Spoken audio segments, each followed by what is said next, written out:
വന്യമൃഗശല്യത്തിൽ പൊറുതിമുട്ടിയിരിക്കുകയാണ് പത്തനംതിട്ട ജില്ലയിലെ മലയോര ജനത.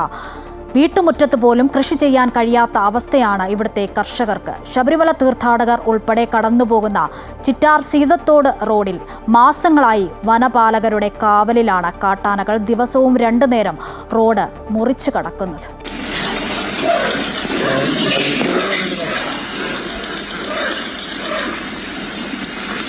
അധ്വാനിച്ചാൽ പൊന്നുവിളയുന്ന മണ്ണാണ് പത്തനംതിട്ട ജില്ലയുടെ മലയോര മേഖല. പക്ഷേ കൃഷി ചെയ്യാൻ കഴിയാത്ത സാഹചര്യമാണ് നിലവിലുള്ളത്. കർഷകർ കൃഷി ഇറക്കും, വന്യമൃഗങ്ങൾ വിളവെടുക്കും. ഇതാണ് ഇപ്പോൾ ഇവിടുത്തെ സ്ഥിതി. കാട്ടാനയും മലയണ്ണാനും ഉൾപ്പെടെ വന്യമൃഗങ്ങളുടെ നിരന്തര ശല്യം കാരണം ഒരു തേങ്ങ പോലും കിട്ടാത്ത സ്ഥിതിയിലാണ് പ്രദേശവാസികൾ. പന്നിയുടെ ശല്യം അതിരൂക്ഷമായിക്കൊണ്ടിരിക്കുകയാണ്. ഒരാൾക്ക് പോലും ഒരു കൃഷി ചെയ്യാൻ പറ്റത്തില്ല. മലയണ്ണാന്റെ ശല്യം, ഒറ്റ വെള്ളയ്ക്ക കിട്ടുന്നില്ല, തേങ്ങ ഇല്ല. അങ്ങനെ മയിലിന്റെ ശല്യം, കുരങ്ങുകൾ വീടുകൾ കയറി നാശനഷ്ടം ഉണ്ടാക്കിക്കൊണ്ടിരിക്കുകയാണ്. ആളുകൾക്ക് ജീവിക്കാൻ പറ്റാത്തൊരു സാഹചര്യത്തിലേക്കാണ് ഇപ്പോൾ ഞങ്ങൾ പോകുന്നത്. വന്യമൃഗശല്യം രൂക്ഷമായതോടെ ജനവാസ മേഖലയോട് ചേർന്ന് വനാതിർത്തികളിൽ സൗരോർജ്ജ വേലി സ്ഥാപിക്കുന്ന പണികൾ വനംവകുപ്പിന്റെ നേതൃത്വത്തിൽ പുരോഗമിക്കുന്നുണ്ട്. എന്നാൽ കാട്ടാനകൾ ഇറങ്ങുന്ന സ്ഥലത്ത് ഇത് എത്രത്തോളം ഫലവത്താകുമെന്ന ആശങ്കയും നിലനിൽക്കുന്നു. ജില്ലയിലെ തന്നെ വടശ്ശേരിക്കര മേഖലയിൽ വനംവകുപ്പ് സ്ഥാപിച്ച സൗരോർജ്ജ വേലികൾ കാട്ടാന മരം പിഴുതിട്ടും മറ്റും തകർത്തിരുന്നു. വന്യമൃഗശല്യത്തെ നേരിടാൻ ഫലപ്രദമായ പദ്ധതികൾ ആവിഷ്കരിക്കണമെന്നാവശ്യപ്പെട്ട് പ്രദേശത്ത് ജനകീയ കൂട്ടായ്മകൾ നിരന്തരം പ്രതിഷേധമുയർത്തുന്നുണ്ട്. അമൃത ന്യൂസ്, പത്തനംതിട്ട. റിപ്പോർട്ടിൽ നമ്മൾ കണ്ടതുപോലെ തന്നെ കർഷകർക്ക് യാതൊരു രീതിയിലും കൃഷി ചെയ്ത് ജീവിക്കാൻ കഴിയാത്ത അവസ്ഥ തന്നെയാണ് ഇവിടെ ഉള്ളത് എന്നതാണ്. മലയോര ജനതയ്ക്ക് എന്താണ് പറയാനുള്ളതെന്ന് നോക്കാം പ്രതികരണത്തിലേക്ക്. ഞങ്ങള് സന്ധ്യ കഴിഞ്ഞാൽ വെളിയിലോട്ട് ഇറങ്ങാതെ കഴിഞ്ഞു കൂടുകയാണ്. എൻ്റെ തെങ്ങുണ്ട്, കവുകുണ്ട്, അതുപോലെ തന്നെ വാഴകൾ കളഞ്ഞിട്ടുണ്ട്. ആകെ ഒരു സ്ഥലമേ ഇവിടെ ഉള്ളൂ. എന്നെ പോലുള്ള ആൾക്കാർ തന്നെ ഈ അടുത്ത സമയത്തൊക്കെ 3-4 കവുക് പോയി അടുത്ത വീട്ടുകാരുണ്ട്. ഞങ്ങൾക്കെല്ലാം നാശങ്ങളാണ് സംഭവിച്ചുകൊണ്ടിരിക്കുന്നത്. എന്നാൽ മനുഷ്യന് കുഴപ്പവശങ്ങൾ ഇതുവരെ വന്നിട്ടില്ല. എന്നാൽ കയറി ഇറങ്ങിപ്പോയി കഴിഞ്ഞാൽ വിഷയമാവും. അതുപോലെ തുമ്പിക്കൈ കൊണ്ട് അടിക്കുമല്ലോ. നമ്മുടെ പുരേറത്തിൻ്റെ സൈഡിലോട്ട് വരുമ്പോൾ ആന എൻ്റെ പുരേറത്തിൽ നിൽക്കുന്ന വളരെ അടുത്തുള്ള നോക്കിയാൽ കാണാം, അടുത്ത. ഞങ്ങൾ പിന്നെ കണ്ണുനീര് വിരിച്ച് നിൽക്കുക.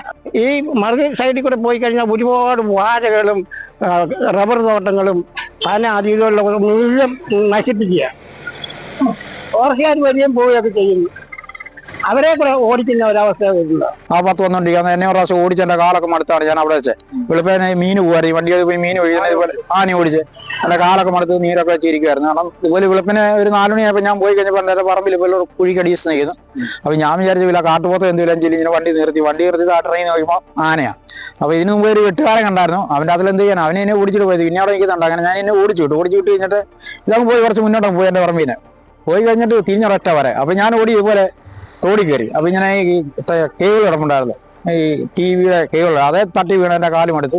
വിവരങ്ങളുമായി കണ്ണൻ ദേവ് ചേരുന്നുണ്ട് പത്തനംതിട്ടയിൽ നിന്നും. കണ്ണൻ, ഈ വന്യജീവി ശല്യം മൂലം പൊറുതിമുട്ടിയിരിക്കുകയാണ് ഒരു നാട് എന്നുള്ളതാണ്. കർഷകർക്ക് യാതൊരു രീതിയിലും ജീവിക്കാൻ കഴിയാത്ത അവസ്ഥ. ഈ സൗരോർജ്ജ വേലിയൊക്കെ ഒരുക്കുന്നുണ്ടെങ്കിലും എത്രത്തോളം ഫലപ്രദമാകുമെന്ന് അറിയുന്നുമില്ല. അതുതന്നെയാണ് ജനങ്ങൾ പറയുന്നതും.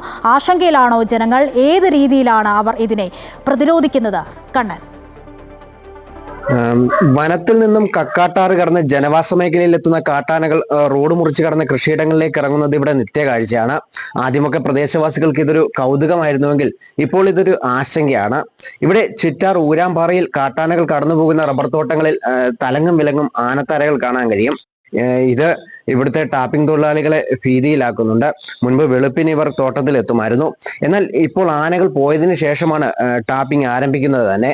ഏതു സമയവും ആക്രമണം ഭയന്നാണ് തങ്ങൾ ജോലിക്ക് എത്തുന്നത് എന്നാണ് തൊഴിലാളികൾ പറയുന്നത്. വനം വകുപ്പിന്റെ അനാസ്ഥയാണ് വന്യമൃഗങ്ങളുടെ ശല്യത്തിന് പ്രധാന കാരണമെന്നാണ് പ്രദേശവാസികൾ പറയുന്നത്.